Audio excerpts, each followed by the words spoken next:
Welcome to Achieving Success with Olivia Akin. I am your host, Olivia Akin. Each week, we will discuss the roadmap of achieving your personal and professional success. We give you real-life stories on growing personally and professionally to achieve your life and career goals with the help of some top-notch guests. Today, we are speaking with Dr. Anthony Mazzella. Dr. Mazzella is a psychoanalyst with over 20 years of experience in private practice, specializing in psychodynamic treatment for individuals and couples. His work focuses on complex personality dynamics, particularly narcissistic and borderline presentations, where he uses a deeply attuned and insight-oriented approach. Dr. Mazzella is also the creator and host of the Narcissism Decoder, a podcast and video channel that makes complex psychoanalytic ideas accessible to everyone, especially around personality disorders. Known for his ability to translate the inner world into compassion, insight, and relational strategies, he has become a sought-after speaker at national conferences. And I'm excited to have him here today to share his expertise and help us better understand the dynamics that shape relationships and personal growth. You can find Anthony on LinkedIn by searching Anthony Mazzella, PhD, or going to his website, drmazzella.com, or by emailing him at thenarcissismdecoder@gmail.com. Hello, Anthony. It's fantastic having you on the show today. Hi, Olivia. Thank you so much for having me. I'm really excited to be here and talk about this, I think, what's a really complicated topic on personality disorders and narcissism. And I'm excited to have you on because I know we'll have such an in-depth conversation of really what does narcissism look like, what, tools we can all have on either end of the conversation, and so much more. But to start off the show, can you tell me what success means and looks like to Anthony Mazzella? Success. Okay. If it's all right with you, maybe I can answer that with an example. Okay, Olivia? So, yes. Oftentimes in my work, so I'm chatting with a patient, for instance, and they're talking about how they went on a date. But dating is something they haven't done in years. Or maybe they spoke up in a board meeting. Prior to that, they were always inhibited. They couldn't speak up. But then you hear them get discouraged quite quickly, like the date didn't work out. Or, I spoke up at a board meeting and nobody really picked up on what I was saying. And it really turns into a failure quite quickly. So for me, success has more to do with the process rather than the outcome, if that makes sense. So what I would work with in these simple examples would be that they took a risk, right? Because part of success, in my opinion, is it entails what? Taking a risk. To take a risk, you have to be willing to fail. So sometimes we fail. You have to be able to collaborate with other people. You have to be open to emotional connection. You have to be open to engaging with life, with yourself, with your emotions. I mean, I could keep going. You have to be willing to be curious. And most of all, you have to be able to learn from experience. So in other words, even if it didn't go well and you didn't get a second date, for instance, you learn from experience. But again, to learn from experience means that I have to be able to admit that there's some room for improvement here. So anyway, all of those things, plus probably more if I could think about it for another moment, but all of those things in part of what makes up success, not just the outcome of the date or what happened when you spoke up at the board meeting, if that makes sense. It does. And I love how you use that example to also highlight not only that it's about the process, but also about taking that first step to say, okay, I'm not going to let this hold me back, or I'm not going to let this fear stop me from doing this, or whatever the outcome might be, stop me from doing it, or even trying again. Because a lot of times, any of us could have that bad experience, have that bad taste, and then look at a similar situation and go, I'm not going to do it because I know the outcome. Yeah, and that hurt. And I'd rather avoid that if it hurt. Like, who would ever put themselves in that situation again, knowing that I could be hurt? Mm-hmm. So that being said, I want to dive into what I think is a really important fundamental question about what you do and really a baseline into being able to dive deep on this topic.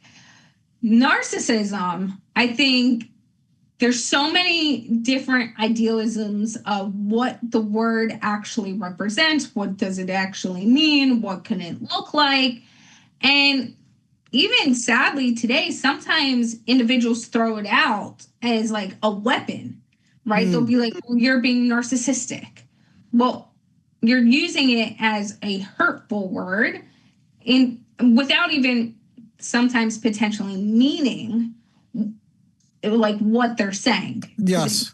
It could be weaponized. So the question I have for you is what is narcissism? That's a big question. Like you said, it's used in so many different ways. There are a lot of different definitions. But one definition that I subscribe to is, in part, it's about managing one's sense of self. In other words, always looking to regulate one's self-esteem or sense of self. And what I mean by that is one's image, how we feel about, how we imagine other people are seeing us. So narcissism, the main goal is to regulate self-esteem. And the way that people do that is through, and this is a word that's used in my field, is getting what's known as narcissistic supplies, which means that these are the people who are always looking externally for someone to regulate their self-esteem. So as you can imagine then, admiration, attention, being the center of everything, those things become incredibly important to them. And when they feel like they're not the center, or they're not getting that admiration or attention that's desperately needed, that's when they begin to run into some problems, right? And that may be the other things that you hear, Olivia, that the narcissist can be this and they could be that, they could be mean, they could be cruel, they could devalue you, right? That's what happens.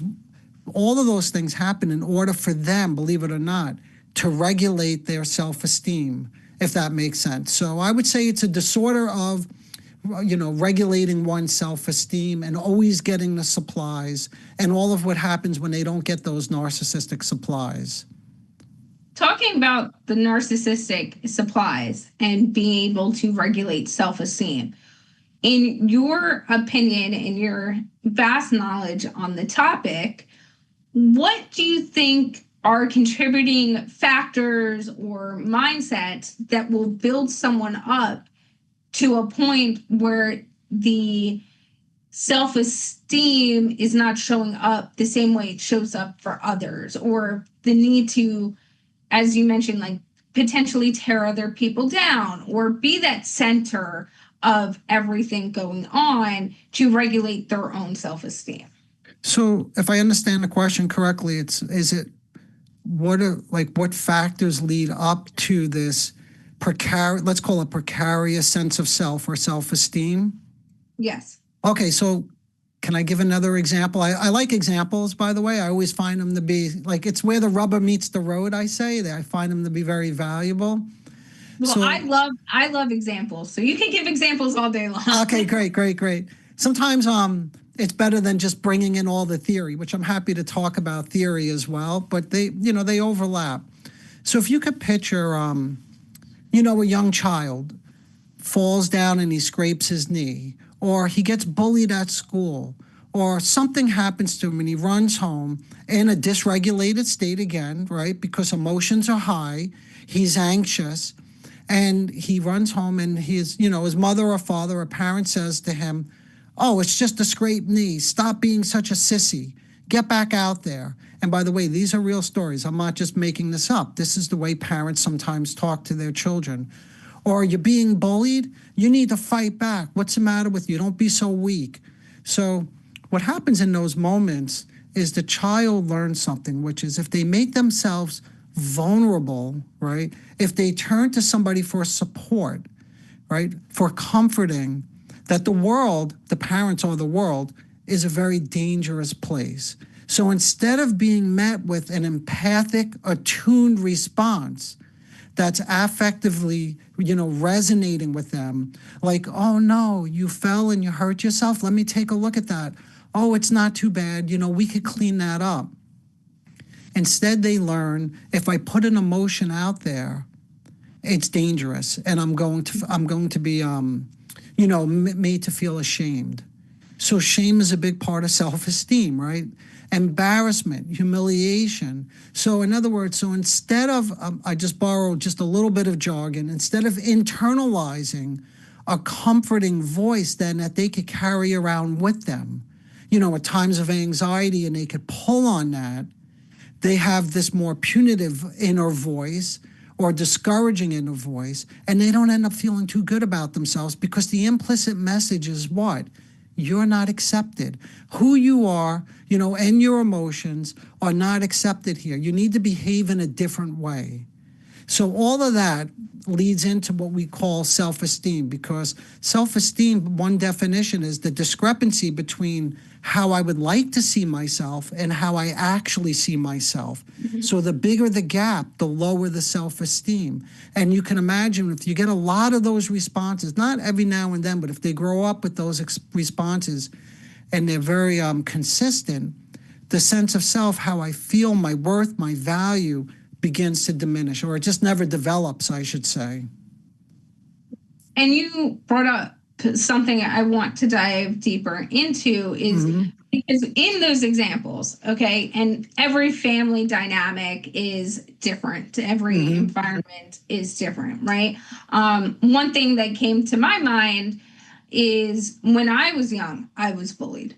And I, at 9 years old, was diagnosed with a rare form of epilepsy. And one day I went from training for the Junior Olympics and, all A's and being that great student to not being able to swim, my grades plummeting because I couldn't understand what was being taught, to being told, like, you might not even be able to learn normally or have normal brain function by the time you are in middle school and high school. Yes. Obviously, that was not my case, but try explaining a rare form of epilepsy where even today, a lot of people don't know what epilepsy is and what it could look like and all of this and that to a 9-year-old and to a 9-year-old's friends and their parents and the school. And so very quickly, for needing an aide to be with me in classrooms and like even to go to the bathroom, I needed someone to walk with me.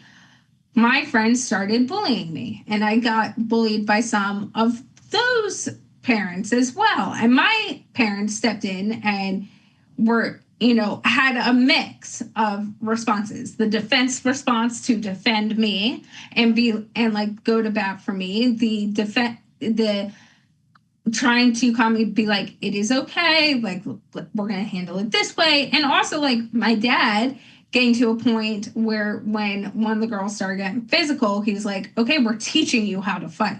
Like, you're going to fight back, right? So in my head, some of those experiences resonated when you were saying that, but the question I have is like, okay, maybe you get a mix of that during certain circumstances, or you get more of the, like, what you were saying of the brush it off, it'll be fine, stop being more of that extreme. But as you grow up and you experience them in different situations and those patterns keep happening, what have you found to be some of the differentials and paths that those children start to develop and go down? Like myself, who, I mean, maybe we all have narcissism tendencies. I shouldn't say like there's individuals who don't, but I don't try to sabotage other people and their success or what they're doing or any of that, versus someone who sees a threat coming, whether it's an individual into a friend group or family dynamic changing or, workplace, and goes, okay, now I have to burn it down. So one thing, I was listening to you very carefully, and one thing that I did not hear, now you're speaking sort of spontaneously, Olivia, I understand that. So it may have been omitted and it really happened, but you didn't include it. So one thing that went missing was a parent sitting down with you and helping you process all of what it meant to be diagnosed initially. See, because I hear many of these stories, by the way, where kids come in with a lot of different trauma when they're young, from medical diagnoses to being bullied, right, to being abused, etc. And it's not necessarily that event that is traumatic. I know that sounds paradoxical, but it's the way the event is handled in the environment. Now, you had parents who said, we're going to teach you this, or we're going to intervene. And on the surface, all those things seem very loving and caring. Like you have somebody on your side, which is helpful, by the way. It's better than, the reaction that I gave in that prototypical example a moment ago. But what I didn't hear in any of those examples is, my gosh, what is this like for you? How are you doing, Olivia? Let's talk about what it means to you. How are you picturing life? What a big loss. You were on this trajectory. And not only was it that loss, but now it's a double loss because now your friends are bullying you. So that's the trauma, by the way, because what somebody needs when they go through something like you did, it was two things, right? Two is someone to help contain the emotions, which means you have to be in a position to really listen. So I have this, a fellow who came on my podcast and was having some problems with his daughter, and she wasn't getting up for school. And I went over it very specifically with him, kind of like what happened with you a moment ago. And he would compare her to like her younger sister, for instance, stop being a baby, or come on, you could do it. If she could do it, you could do it. But the one thing that was missing, and I spoke to him about, was how come she's not getting out of bed? And he's like, I don't know. I said, but that's what needs to be held and contained. But to do that, you have to make yourself vulnerable. So not all parents do that. It's much easier, believe it or not, to come in and say, let's fight, or like muster up the courage and do this, but being there and being more vulnerable, letting the emotions come out and containing them and giving them back in a way that then Olivia can make sense of what's going on in her life inside of her is really meaningful. So I don't know if I answered the question directly, but you were trying to differentiate what happens because two kids can have trauma growing up.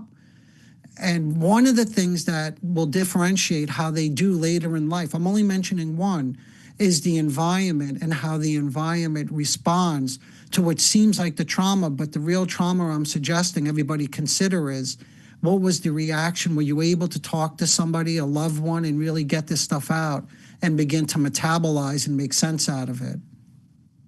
Well, I love the mindset there too, is like asking the in-depth questions and going, okay, what is that person feeling? Or are you letting the emotions come out? Now I will say, I did not bring up, my parents ask those questions all the time, of like how you're doing, how do you need support? Let's walk through this. Now, part of why I left it out is like, I'm just telling a story. Yeah. So I will say they asked it so much. And to this day, I still get asked, partially because my dad is a doctor and my mom's a therapist. She's a doctor as well. So I grew up in the house, that being a very normal daily occurrence question. Yes. So for me, it doesn't even think. And I think that's part of it too, is like when you have certain questions be asked frequently of like, how are you feeling? How are you processing this? How can I support you? And it made me think of this when you were responding to your answer.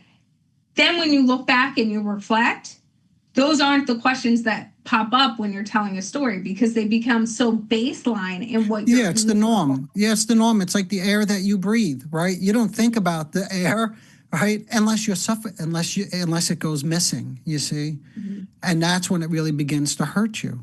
So yeah, that's why I wanted to be very careful when I said I listened closely and you left it out. But we're on a podcast and we're talking very quickly and things are coming up. So, but it makes sense that you grew up in this kind of environment because the latter part of your story was, how come I didn't grow up to be one of these people who's looking to undermine or blow up somebody else's success, right? So you didn't turn out. So that tells us, or it implies that you did have an opportunity then somewhere along the way to process these feelings so they don't need to come out, or we call it acting out, right, against somebody else, somebody else's success. So that being said, I want to go kind of into two different camps here and touch on both, but we could go one and then the other. Don't feel the need to try to answer both at the same time. But for an individual, and we could talk in presence of adults in this case, if someone has these tendencies and needs support, what is moments of realization you find with working with individuals where they're like, okay, I have these tendencies, I need to work with them. How do I work on this? And vice versa. If someone is like myself, dealing with someone who you're seeing is trying to be destructive, trying to tear family dynamics apart, trying to tear work relationships apart because of what you've brought up already, how can they and is there a way to show support and try to diffuse situations without escalating situations as well?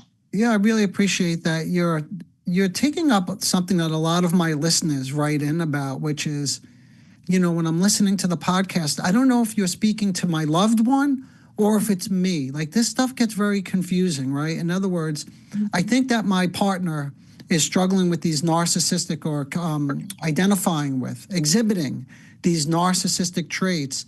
But on the other hand, as I listen, what I realize is that I too may get caught up in some of this, and this gets very confusing because I'm behaving in ways that I never behaved before. I got in this relationship, for instance.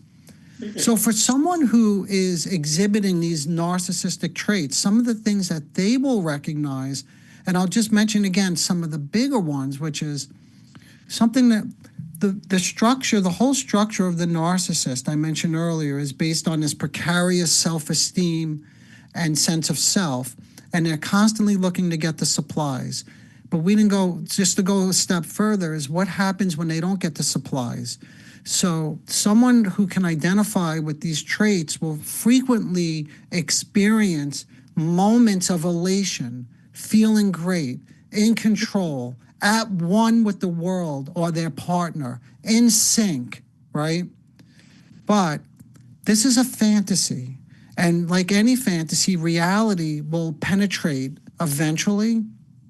And for someone who has this kind of structure, they oscillate at that moment. In other words, someone who has healthy self-esteem, like I mentioned earlier, internalizes that more comfort, maternal or paternal smile, let's say, when they scratch their knee or they get bullied.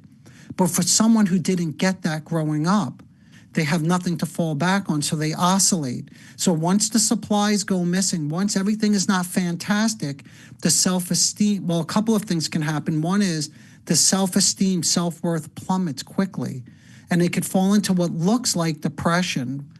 I call it more of a narcissistic slight, but they could become depressed or very anxious, right? And they can become, depending on how they defend themselves against this precarious or this painful blow to their self-esteem, again, when they're not being glorified, they could get very defensive. So this is the kind of person you can't talk to. You can never give any feedback to them. You can never even have a different opinion because they get defensive immediately. Other people, because they're all different types of narcissism, not that there are different types, but the way it gets presented is different. So other people may get angry and attack you, and other people may withdraw and become very clingy and needy and demanding. I could keep going. Other people can become seductive. Some can become manipulative. This is why this diagnosis or even these traits are very complicated. So many different presentations and iterations of what could happen. But overall, what these people will notice is they feel really good, right? And that could go on for a while as long as everything is going accordingly. But once something happens, they plummet, and this is what we call the collapse of the grandiose sense of self. So that's one way that somebody who's exhibiting these traits would recognize it. So before we go into camp 2, does that Does that help answer the question, or did I? No, it does. And the one follow-up question I have to that is, you brought up how, and I'm going to just quickly relate to epilepsy because it is much true, is that it can look different to different individuals, right? You can, in epilepsy, for example, you can have grand mal seizures, you can have acute, they could be staring events, they could be feeling like you're on repeat throughout the day and repeating things. So it can look very different to different people. It sounds like with narcissism tendency, and when that self-esteem plummets and the situation it comes up, it can look very different depending on the individual and their past experiences. And my question to that is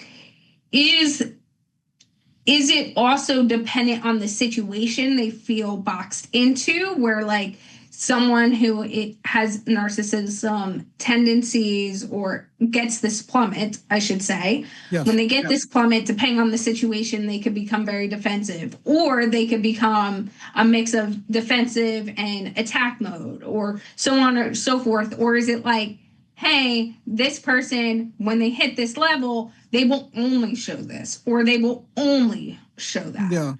It's never like only, it's predominantly. So like that's their defense of choice. That's the one that's worked for them their whole life. That's the way they know they could try to get back the supplies that they need to breathe. So, but there's overlap. Yes. So the short answer to your question is, yeah, it depends. I'm sorry, I can't be a little more specific, but it depends, because if one trick or tool, let's say, isn't working, that doesn't mean they can't try another one. So someone can go from crying and being desperate, and when they don't get the response they're looking for, suddenly they become angry and they're accusing you. So you see that for sure, because then they think, oh, then or they can withdraw. See, they haven't, because if they think, just for example, oh, well, if the crying isn't working and I withdraw, maybe they'll pursue me. So I will ice them out. In other words, I won't respond to their text messages all day. But that may be gratifying, because now they're texting me saying, hey, what's wrong? Did I do, let's talk. You don't need. So you have to be creative with narcissism. They have to be creative to make sure that whatever they do, they end up at the end of the day, remember, regulating their self-esteem and getting those supplies that they need, and whatever it takes to get there. But that doesn't mean they're going to become a sociopath. I mean, that's a big stretch. You see what I mean? So I would say within reason, they would try different tactics. Gotcha. Well, that answers my questions. And so let's go over to the second camp. The individuals who are seeing this happen, whether it's maybe a parent or a spouse or work relationship, or, even a neighbor. I'm thinking of all these different examples in my head. But so let's go over to the other camp now. Yeah.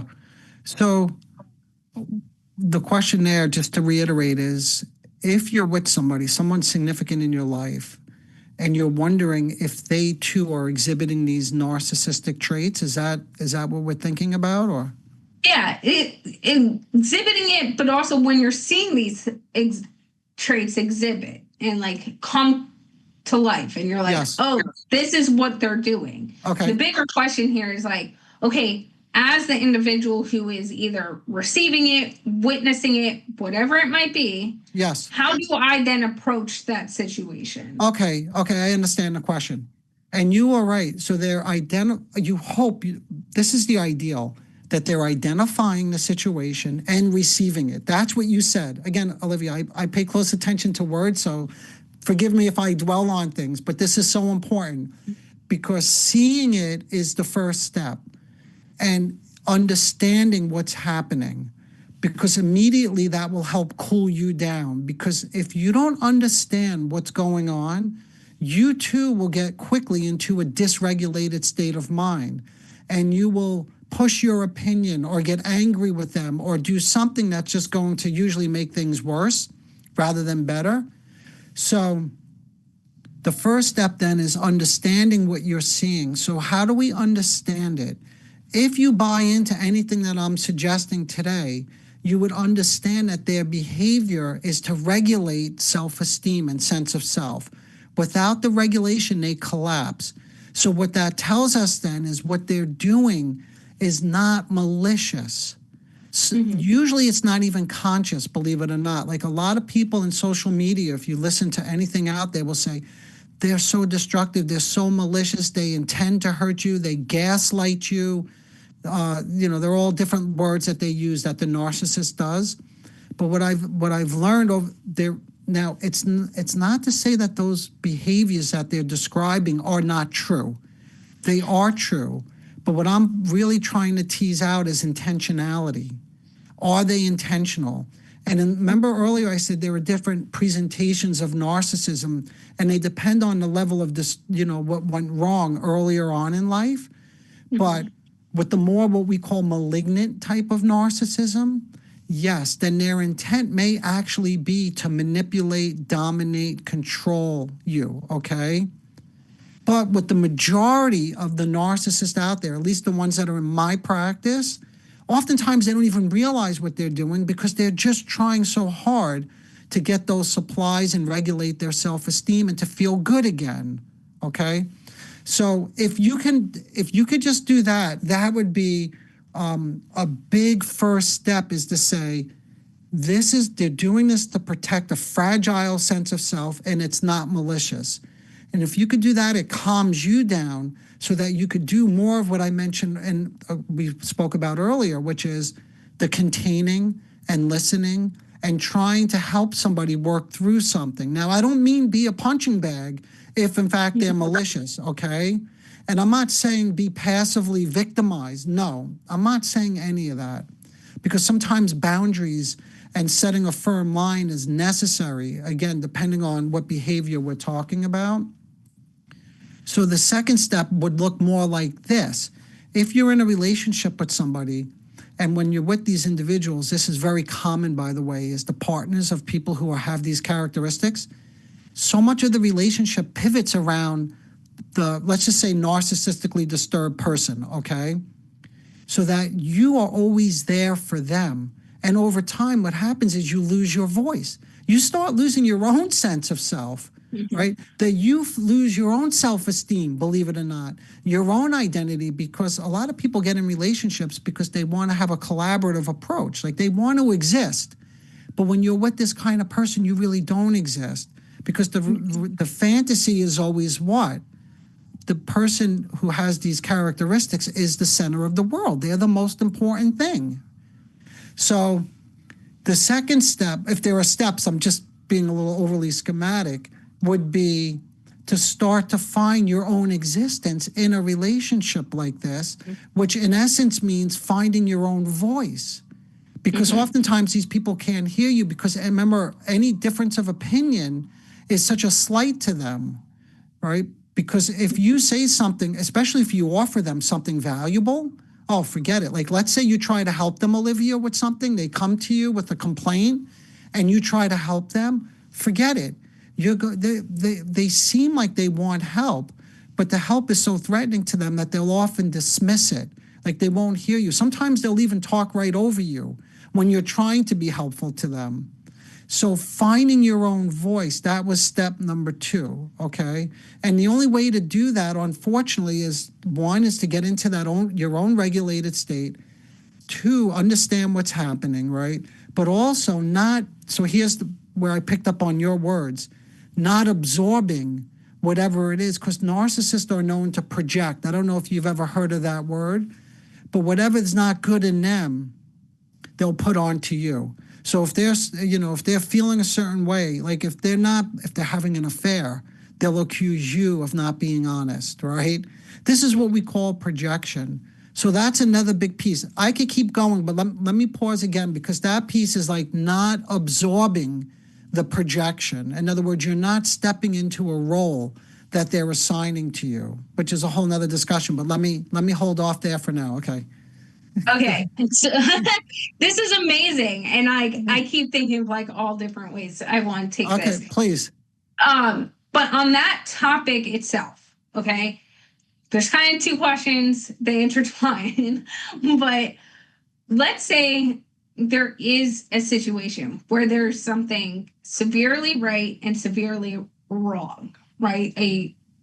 This is ethically right and what occurred, and this is what is not ethically right and also did not occur. So backing someone else who's saying lies or, this or that, but you, for some reason, feel lying to that person as the narcissistic. Wait, let's try to be a little more specific if we can. I don't want to put you on the spot now, but I have a question for you, okay? Can you be a little more specific? Like, what is right and wrong? Like, did you have an example in mind? Because I do, and I'm trying to use it, but be very cautious. I got you. I know. Just say it's a prototypical situation where we frequently see something like this. So this happened with a friend of mine. And she loves her husband. And they're like both of them are like my best friends. So I love them. Okay. But there has been times where the mother-in-law or the siblings will do something and it's real extreme and it's not right. They try to paint her in the picture of like, she's the one wrong. She's the problem. She shouldn't be coming to these events, and they'll make up lies about my friend. And it's like, wait, that's not even the case. That's not even what's happening. That's not even the dynamic. But that mother-in-law felt so kind of, and I don't know what the triggering factor was or if it was accumulation of things, but then a situation arises and the triggering factor, just so you know, I don't know anything about this case, but this is what it usually is: envy, jealousy, competitiveness with your friend. The mother-in-law feels these ways, but you'll never see that because it comes out in this very distorted way now, where she's being accused of something that just seems bizarre. But God, I'm sorry. I jumped in, but I want to tell you what's usually the triggering factor. And so there was this one situation I remember where the brother-in-law did something to my friend. And it was just an argumentative thing. And I think it was a personality, from what I know of the story, a personality mismatch. And also from the awareness of what I know, there was alcohol involved and different things, right? Plethora of different things. But he kind of tried to verbally attack her. And everyone else kind of went to the defense, including the mother-in-law initially. Wow. And then those people, my two friends, left. And the brother-in-law stayed. And time went on. And then all of a sudden, the issue was my friend. And the issue was her son not defending them, or, the issues back on my friend. And it went deeper and deeper. And then time passed and many different people. I tried to have conversations with the mother-in-law and be like, here's the baseline. This isn't really what happened, but also that's really hurting that individual. You could do a lot of damage to not only the relationship, but also to that person and their character by saying these things that are so extreme, but also so not true. And didn't want to hear it and has let it sit. And also... Okay, wait, Olivia, wait, hold on. I don't know what the end question is going to be, but let me jump in right there, okay? So you had this conversation with the mother-in-law and you said, this isn't what happened, right? This is the reality. Here's problem number one, okay? Why? Because the mother-in-law has a claim on reality. Her reality is the truth. Do you see what I mean by that? So you're coming in, telling her what the reality is, and then you're educating her saying, look, this could be the consequences if you continue to behave this way. You're hurting somebody, as if she really cares if she's hurting somebody. Do you see what I mean by that? So we're making believe, let's just use this as a hypothetical case.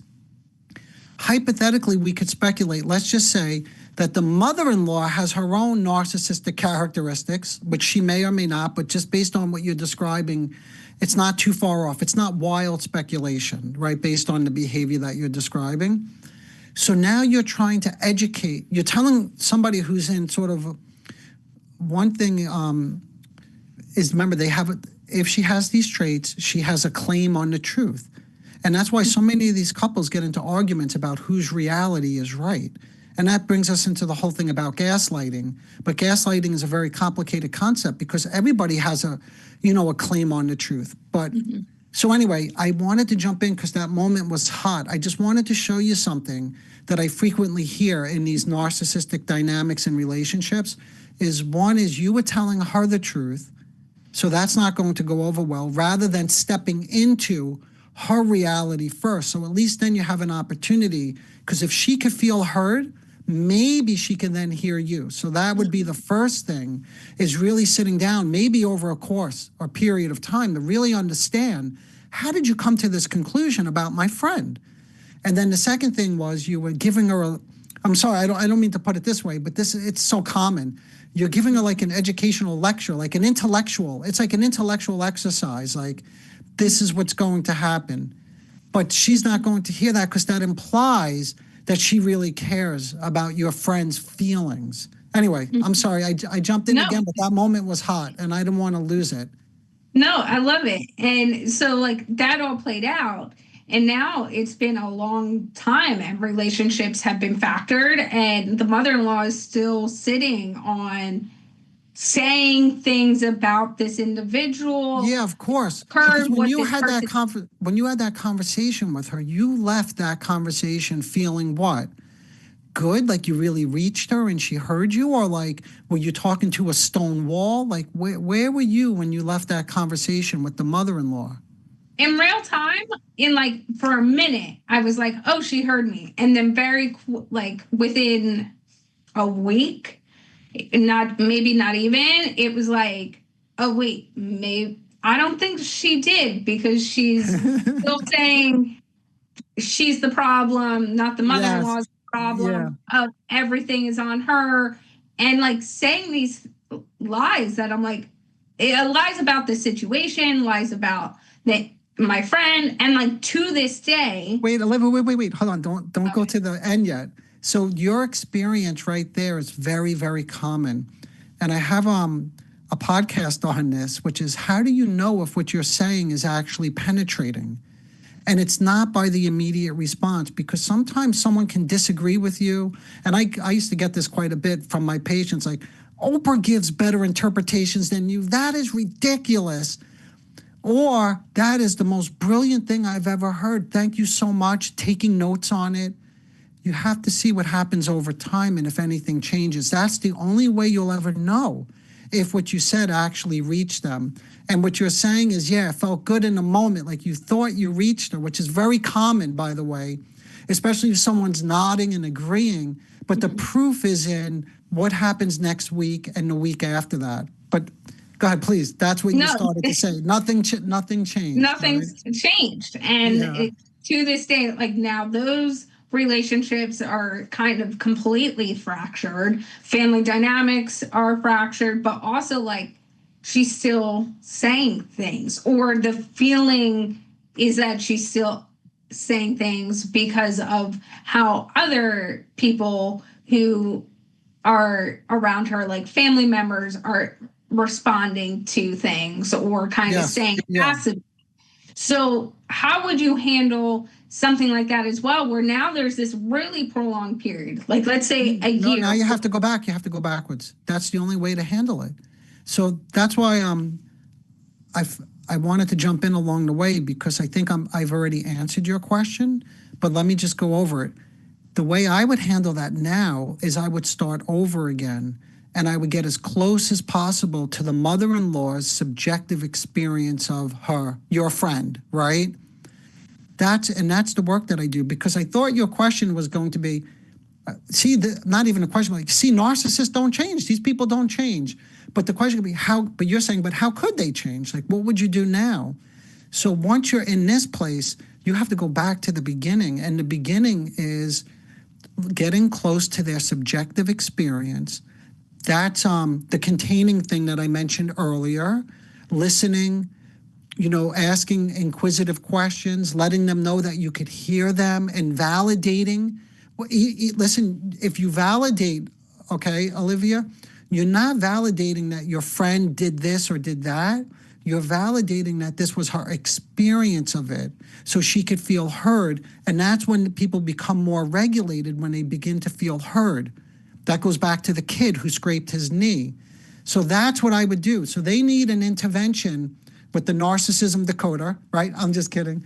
But you see, they need an intervention to start this whole thing over again, to go back to the beginning where we can contain, validate, ask inquisitive questions. The mother-in-law can feel understood. And only when she feels understood and heard, maybe, and I say maybe because I don't know how, not everybody responds, but then maybe if the trust starts to develop and she feels like you're not going to judge her or tell her what reality is, she could begin to hear an alternative perspective, because that's one of the main characteristics also that we didn't even discuss with personality disorders. One perspective, right? And they stay rooted to it. They have one reality, and they get rooted, and it gets ossified, and they have a hard time opening up their mind to nuances and different opinions. So that stuff has to happen slowly over time. So that's what you would have to do, Olivia, in this situation. So that being said, is there a difference in too much time has passed to be able to go back to that point and kind of revisit No, this? it's still alive. Listen, it's still alive. You're telling me it's still going on today, right? No time has passed, by the way. I'll just tell you that. When one holds on to resentment, and they're resentful, if they're still talking about them or, attacking your friend, or if there's still this rift, because there's not forgiveness. So that tells me this thing is still very much alive. So time is different in the world of personality disorders, and this thing is still alive. Sorry, yeah, go ahead. I'm sorry. No, that was my question. You answered it. And you highlighted there as well is that if it's still alive due to the rifts or what's going on in dynamic, then to them it is very much, and like overall situational, still very present. So even though a year, 2 years, whatever it might be, might have passed, it is completely okay to say, okay, we're starting at ground zero again. We need to come back together and kind of act like we're having this conversation for the very first time. Yeah, and again, I'm a stickler for words, so I would just be very specific. I would say, would you like to start over again? Can we do a reset on this and see if we could do it differently this time? How would you feel about starting over again? Is starting over again something you're interested in? See, these are all different ways to phrase it, but you see the difference is I'm not saying let's start over again. I'm already giving the mother-in-law a level of control, the illusion of control. Hey, it's up to you. And to some extent it is, right? We don't want to make decisions for her. So I'm turning it over to her. So she already now would be what, Olivia? Can you imagine? In a more regulated state, because now she's saying, oh, they're asking me, but I'd like to start over. This is up to me. Does that make sense? Yeah. No, it does. I'm like, oh, that's good. Because, but I want to flip that a little bit too, is what happens if that person goes, no.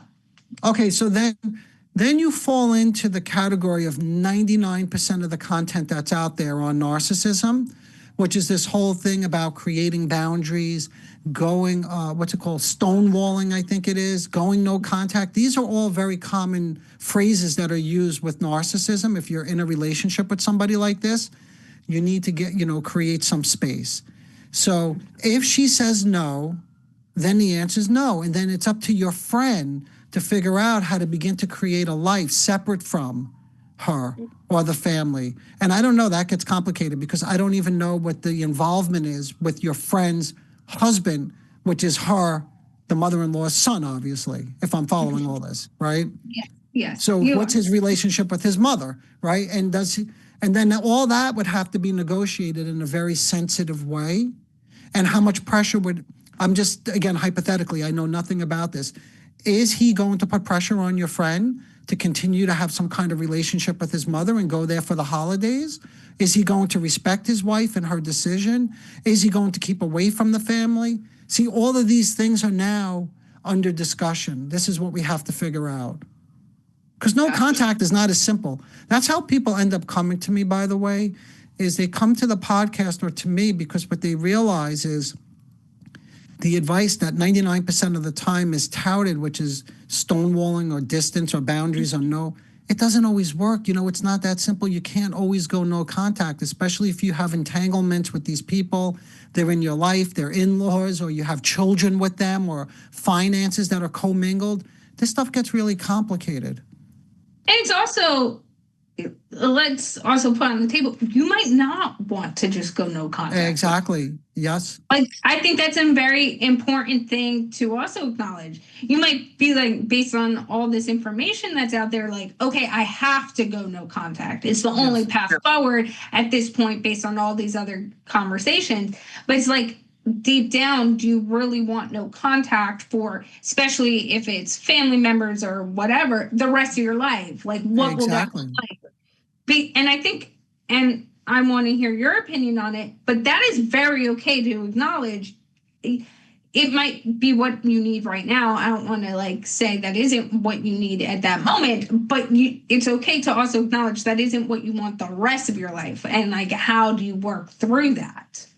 Yeah, it's such an important point that, again, this is how many people find me, is that they do not want to go. To your point, that is such an astute observation. Like, this person has been in my life 30 years. We have kids together. So then the question becomes, how do I exist in a relationship like this so that I don't have those feelings that I was mentioning earlier? Like, I'm walking on eggshells and I'm always there to please them. I don't have an opinion or a voice of my own. They have all the power. My self-esteem is plummeting, et cetera, et cetera. So then the work becomes, and this is what I help people do as well, Olivia, is figure out how to have their own sense of autonomy, their own sense of independence, their own agency, their own sense of power within a relationship like this. And yes, that is possible. Oh, I feel like there's so much we could continue to talk about, but we are at the top of the hour. Okay. So, Anthony, how can people get in touch with you if they want to connect with you? Oh, I think just the easiest way is my website, my podcast, the videos, everything is there. It's just Dr. Mazzella, like DrMazzella. I can send it to you if you like, but everything is on the website. Amazing. And thank you, Anthony, for all of your insight today. This has been such a rewarding and insightful conversation. Oh, it's my pleasure. Thank you for all the insightful questions, actually. This was quite rich. So thank you again, Olivia. Of course, and a few of our key takeaways from today's conversation, and there were so many, and I love how Anthony also stopped throughout when I was telling the story or we were talking about topic and saying, okay, here's what you need in this situation, or here's what you, so I can't name all of them because that could be half an episode right there, but I'll take a few snippets. Success is more about the process than the end result. And I think this is demonstrating not only of what Anthony was talking about in the answer to the very first question, but throughout today's conversation is what is your end result you are looking for and how do you get there? What do you have to do to get to where you want to be? And that process is the success. It is what the end result ends up being. As well as narcissism is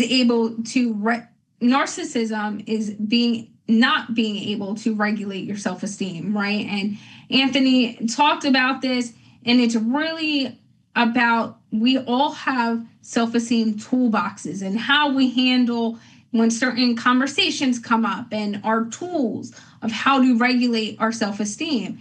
And narcissism starts to open up, and that, if I'll use like a chess box or a toy box example, and that lid starts to open when we aren't equipped with the tools to fill our self-esteem bucket, and really dive into that, as well as the question I have, and I want everyone, it's going to be this week's challenge, is what is your defensive choice? So is it these tendencies that are happening when you feel your self-esteem going down and that differential? Is it in the example we were talking about earlier that Anthony also brought up, is like, are you, when you're dealing with different conversations and you feel like you're not being heard, is your defensive choice to be like I was, hey, this is what will happen, this is what will occur? What is your defensive choice when you are feeling certain feelings,